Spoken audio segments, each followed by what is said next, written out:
soi thiam lo varo puye kalong na gashil sing lo ani antog lo vanan mil sang tampo kalong na shil fia thei turi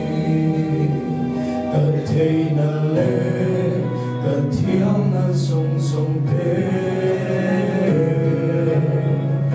ita ni se ro se pa thiêng ro pui ro se pa thiêng ro pui ro se pa thiêng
Silvaya,